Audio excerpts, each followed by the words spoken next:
Comprar ou arrendar casa é uma dúvida que muitas pessoas podem ter, quer seja no início das suas vidas, no início das suas carreiras, como também numa fase mais avançada. É verdade que a norma em Portugal é que cada pessoa compra a sua própria casa e que não arrende no longo prazo. No entanto, existem algumas situações nas quais faz todo o sentido arrendar versus comprar um imóvel em dada localização. Eu neste vídeo vou abordar 3 perspectivas diferentes. Uma delas é simplesmente enunciar, na minha opinião, quais são as vantagens e desvantagens de arrendar versus comprar uma casa. O outro ponto de vista é muito mais analítico e vai tocar naquilo que são os números a analisar quando estamos a comprar uma casa de valor X ou arrendar uma casa de valor Y. E por fim vou falar de quais os perfis de pessoas que mais arrendam os meus imóveis e que, na opinião dessas pessoas, compensa-lhes mais arrendar um dos meus imóveis versus comprar uma casa em dada localização.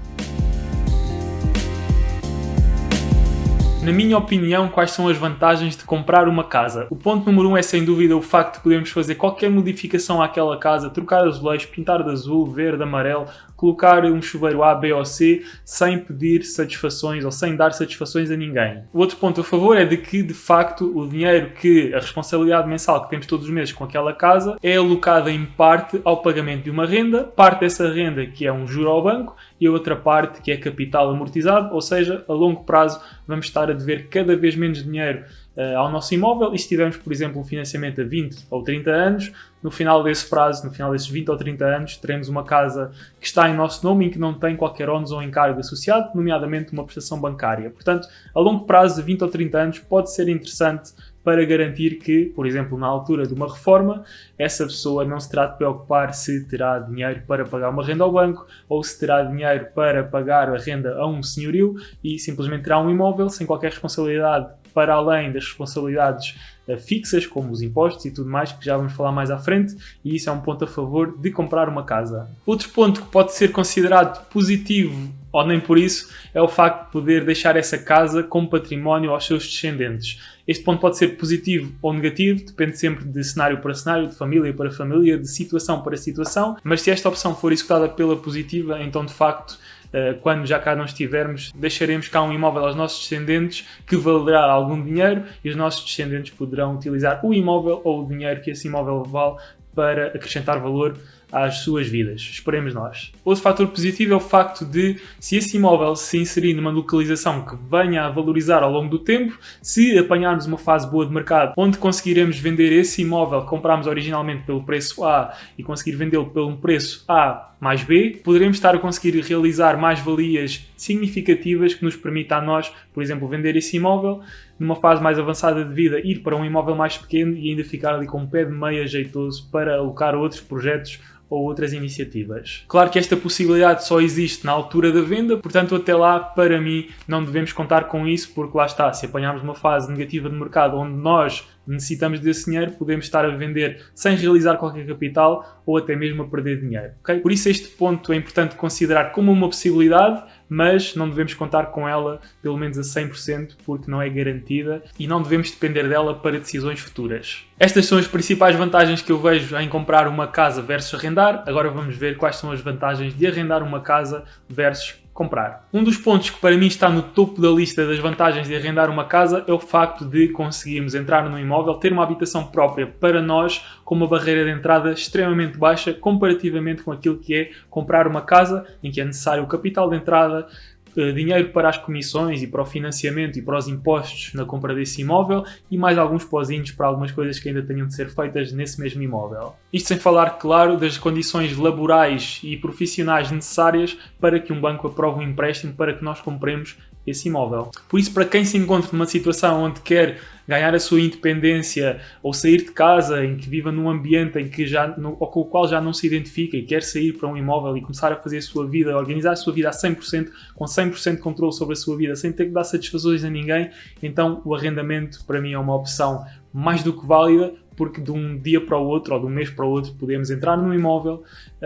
e ter a nossa própria privacidade, a nossa própria habitação e começar a nossa vida nos nossos trâmites, 100% nos nossos trâmites, sem a validação de mais ninguém. O segundo ponto na lista é o poder de decisão. Tal como no ponto anterior nós podemos decidir sair de casa e ir morar sozinhos e ter a nossa independência, o facto de arrendar uma casa permite-nos a nós, de um dia para o outro ou em um curto espaço de tempo,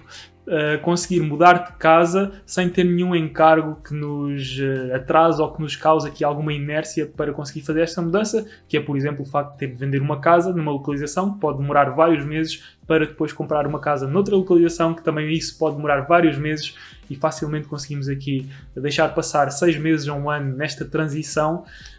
No entanto, se estivermos a arrendar um imóvel, conseguimos passar de uma localização para outra de forma muito mais fácil, de forma muito mais simples, e isso dá-nos liberdade geográfica, liberdade de escolhermos onde morar ou experimentar sítios diferentes pelo país ou até mesmo pela Europa ou pelo mundo, sem que com isso andemos sempre atrás com um encargo que é um financiamento e um processo de venda inerente a esta venda de uma casa para a aquisição de outra, para finalmente conseguirmos mudar de localização. Terceira vantagem de arrendar uma casa é o facto de todos os impostos, condomínios, seguros, imprevistos que aconteçam nesse imóvel, como manutenção necessária, não ficam a nosso cargo, ficam sim ao encargo do senhorio ou do proprietário, e por isso, se de um dia para o outro aparecer um problema no imóvel cujo arranjo leve 2, 3, 4 mil euros ou aquilo que seja, nós não seremos surpreendidos com esse problema. Quem terá de suportar isso é o senhorio, não nós, e por isso a nível de previsibilidade dos nossos gastos com o nosso custo de habitação é muito superior comparativamente com a compra de uma casa onde esses arranjos, essa manutenção tem de ser feita 100% a nosso encargo. Um último ponto que para mim se mostra como uma vantagem e é a nível de benefícios fiscais é o facto de conseguirmos na nossa habitação própria permanente, se tivermos um arrendamento para a habitação permanente, conseguirmos deduzir uma parte dos encargos que temos anualmente com o arrendamento em IRS, sendo que no caso mais comum conseguimos deduzir até aproximadamente 500 euros, que em muitos mercados significa o valor por inteiro de uma renda de um mês nesse imóvel. Por isso, conseguimos tirar partido deste benefício fiscal, significa que em alguns mercados uma renda por ano é-nos devolvida em IRS ou é deduzida em IRS e ao fim e ao cabo estamos aqui a ter uma renda por ano gratuita graças a esta bonificação fiscal. Agora que já dei a minha opinião, vamos passar a uma análise mais técnica para perceber em termos de dinheiro e de cash flow qual é o impacto de arrendar versus comprar uma casa. E por isso eu criei aqui um Excel muito simples para fazer aqui uma comparação financeira entre uma alternativa e a outra. Aqui do lado esquerdo temos um cenário que é a aquisição, a compra de um imóvel, e do lado direito temos o cenário de arrendamento. Aqui o mais importante a reter é, primeiro, qual é que é o montante de capital inicial necessário para o cenário de aquisição e qual o montante total necessário para o cenário de arrendamento. Aqui do lado esquerdo temos o montante total necessário para entrar num imóvel de 100 mil euros, onde vamos conseguir financiar 90% e por isso temos de ter de capitais próprios 10 mil euros, mais cerca de 3 mil euros para fechar um negócio, ou seja, escritura, impostos e comissões do financiamento,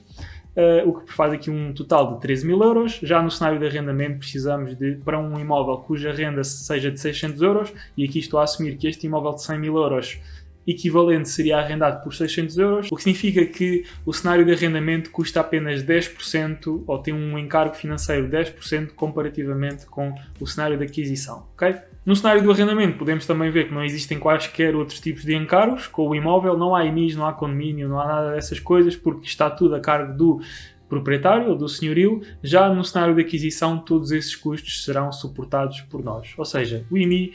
por exemplo, para um imóvel cujo valor patrimonial tributário seja de 100 mil euros, a uma taxa do município de 0,4%, será de 400 euros por ano, o valor de impostos a pagar em IMI. O segundo multirriscos será de aproximadamente 200 euros por ano, ok? Isto é um valor de referência, assim como o valor do seguro de saúde, que poderá ser 150 euros ou mais, dependendo da nossa idade. Portanto, quanto mais velhos ficamos, mais caro fica o seguro de saúde, tendencialmente. Portanto, neste cenário, estou a simular para uma pessoa talvez de 25, 26, 27, 28 anos, como é o meu caso. Se esse imóvel tiver um condomínio, se tiver um condomínio de 35 euros por mês, estamos a falar de um encargo anual de 420 euros e esse imóvel por ano terá de ter manutenção, mesmo que não seja feita no primeiro ano nem no segundo, no terceiro já poderá precisar daqui de algumas obras mais a fundo e teremos de utilizar todo este fundo que foi angariado nos anos anteriores para fazer esta manutenção no imóvel no terceiro ano, e aqui estou a alocar 10%, que em termos de investimento imobiliário acaba por ser a percentagem mais comum a alocar para a manutenção do imóvel, ok? O que significa que por mês o encargo financeiro ou custos fixos de manter um imóvel em nosso nome é por volta de 160 euros, ou este imóvel em particular é de 160 euros. Claro que se tivermos uma moradia com jardim, com quintal e tudo mais, será um bocadinho mais caro.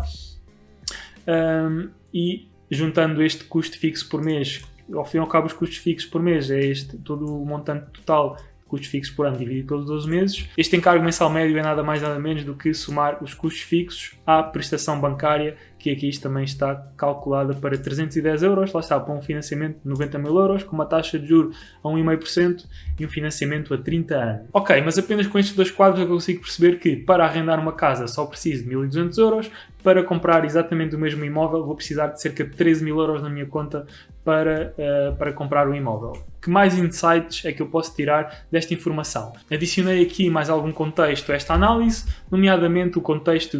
que está aqui nestes quadros, que é exatamente no cenário de comprar, quanto é que custa ou qual é que é o encargo médio mensal se tivermos um imóvel por X tempo. E esta é uma perspectiva que deve ser tomada porque lá está, a maior parte das pessoas, e já vou falar da minha experiência com os meus inquilinos, acaba por arrendar ou preferir arrendar em períodos de início de vida, arrendamentos de 1, 2 anos, quando estão deslocados em trabalho, e por isso não lhes compensa comprar, porque se forem comprar um imóvel para morar nele apenas 2 ou 3 anos, então os encargos mensais vão ser muito superiores versus o arrendamento. E é isso que aqui é escrutinado, pelo menos aqui neste lado esquerdo, em que considera qual é que é o custo médio mensal com esse imóvel, se tivermos nesse imóvel durante apenas um ano, se tivermos nesse imóvel durante 2 anos, 3 anos, 4 anos, 5, 6, até aos 10 anos. Ou seja, se comprarmos um imóvel e ficarmos nesse imóvel apenas 2 anos, os 13 mil euros de capital de entrada, mais todos os encargos mensais que vamos ter ao longo desses 2 anos, neste caso, serão em média de 1.000 euros, substancialmente mais alto do que um arrendamento fixo que durante esse tempo, durante esses anos, será de cerca de 600 euros. E eu já vou explicar porque é que este valor aqui do lado direito também muda, ok? Portanto, espero que isto tenha sido claro. Se não for claro, deixa aqui em baixo nos comentários que eu vou esclarecer qualquer questão relativa aqui a este quadro. Do lado direito temos uma perspectiva de quanto é que nos custa o arrendamento em média se tivermos no imóvel 1 ano, 2 anos, 3 anos, por aí fora até ao 10º ano. Sendo que este valor aqui do lado direito, este que eu estou a selecionar, significa o valor médio das rendas ao longo desse período. Ou seja, no ano 1 estarmos nesse imóvel, vamos estar a pagar 600 euros por mês. No ano 2, o nosso senhorio vai atualizar a renda aqui com uma taxa de 1% e será de 606 euros no ano 2. Significa que, em média, nesses 2 anos, no ano 1 estaremos a pagar 600 euros por mês. Se tivermos 2 anos no imóvel, a média do primeiro ano com o do segundo ano já será de 603 euros por mês, por aí afora até ao 10º ano. E que informação é que isto nos pode dar e como é que podemos utilizar este quadro para decidir se devemos ou não arrendar um imóvel ou comprar um imóvel? Com isso, eu criei um gráfico que junta estas duas colunas, esta e esta, e ao fim e ao cabo conseguimos ver que apenas ao final de 7 anos o custo médio que nos saiu da conta no cenário de compra do imóvel iguala o cenário de arrendamento do imóvel. Okay? Ou seja, em termos de esforço financeiro, e aqui não estou a considerar o capital que está a ser abatido na dívida, nem nada do género, o dinheiro que efetivamente nos sai da conta durante este período, em média, no cenário de compra do imóvel, com o exemplo anterior, este está aqui em cima, ao fim de 8 anos é que iguala, ou teremos de ficar nesse imóvel 8 anos para que, em média, durante esses 8 anos, o custo por mês, o encargo mensal por mês, seja igual ao encargo mensal de um arrendamento. Okay? Portanto, é aqui quando estas duas linhas se cruzam. Por isso, o objetivo com este quadro é perceberes, ou simulares para o teu caso em particular, se comprares um imóvel e a perspectiva for ficar lá 2, 3 ou 4 anos, durante esses 2, 3 ou 4 anos, na verdade, o teu esforço financeiro com esse imóvel será de aproximadamente, por exemplo, aqui em 4 anos, de cerca de 700 a 800 euros por mês. Já se arrendares, esse custo será sempre o mesmo, de 600 euros por mês, ok? Sendo que aqui a maior parte da tua despesa inicial vai ser, a maior parte do peso nesta despesa mensal será na fase de compra, o capital de entrada, mais as comissões e os impostos e tudo mais. Portanto, é algo a considerar, porque sem dúvida que nos primeiros anos aqui a cacetada, se podemos assim dizer, económica ou financeira em termos de encargos que vais ter é muito superior no cenário de comprar versus o cenário de arrendar, ok? É este o objetivo deste Excel e espero que seja útil para teres esta perspectiva na tua análise. E agora, antes de passar para o último ponto, se estás a gostar deste vídeo, se ele te está a trazer valor e perspectivas para decidires arrendar versus comprar, então a única coisa que te peço antes de continuar o vídeo é clicares aqui no like em baixo para que ele chegue a mais pessoas na mesma situação e que subscrevas o canal se quiseres continuar a receber vídeos como este ou assistir a vídeos como este sobre imobiliário. Agora que já tens a minha opinião e uma abordagem mais técnica na comparação de arrendar versus comprar um imóvel, vamos então aonde eu consigo também acrescentar valor, que é a minha experiência como investidor e dizer-te, e então até agora qual é que é o perfil de arrendatário que eu tenho tido nos meus arrendamentos. A verdade é que o perfil dos inquilinos com os quais eu já tive experiência se enquadram perfeitamente nos critérios e informações que eu apresentei no início deste vídeo. Estes inquilinos muitas das vezes são trabalhadores deslocados que ficam numa localização 1, 2 ou 3 anos e por isso não lhes compensa alocar tanto capital a uma compra para depois sair dessa localização passado este tempo. São também elas pessoas que mudam para essa nova localização e que preferem arrendar ao início, que ainda não conhecem bem a localização e querem experienciar a mesma antes de decidir ou não comprar casa lá. São pessoas individuais em início de vida que simplesmente querem sair da casa dos pais e ganharem a sua independência em habitação, e também casais em início de vida que ainda estão a testar as águas antes de avançar por uma decisão tão importante como a de comprar uma casa em conjunto. Antes de terminar o vídeo, quero só deixar uma conclusão final, que é o facto de comprarmos uma casa ou arrendarmos uma casa não define a priori que vamos ser mais ou menos ricos a longo prazo. A verdade é que esta riqueza é criada investindo em negócios e atividades que produzam altos rendimentos que possamos depois investir e fazer com que a nossa riqueza cresça a longo prazo, e isso é sem dúvida algo que não depende de uma decisão de comprar ou arrendar uma casa para nós morarmos. E por isso, como última dica, é o facto de, se estiveres numa situação que tens em cima da mesa com 10 ou 15 ou 20 mil euros disponíveis, o facto de estás a decidir entre comprar uma casa que vais ter de alocar todo esse dinheiro, comprares uma casa própria, versus pegar nesses 10, 15 ou 20 mil euros e investires ou reinvestires no teu negócio para que ele cresça. Aqui está um caso claro de que colocares esses 15 mil euros ou colocares esses 15 mil euros a uma casa pode ser uma ideia menos atrativa versus investir esses 20 mil euros no teu negócio, que provavelmente com sucesso te gerará um retorno de o dobro, triplo ou quádruplo ou mais do que isso a curto ou médio prazo, e que futuramente poderás recolher esses frutos e finalmente aí sim investir nesta casa, versus estás a colocar esse capital num passivo e ao fim e ao cabo boicotar ou este teu potencial de crescimento nesta tua ideia ou negócio. Eu espero que este vídeo tenha trazido algumas perspectivas diferentes a este tema. Se gostaste, já sabes, coloca um gosto aqui em baixo, não custa nada, subscreve o canal para continuares a receber mais vídeos como este. Nós vemos na próxima semana e até lá.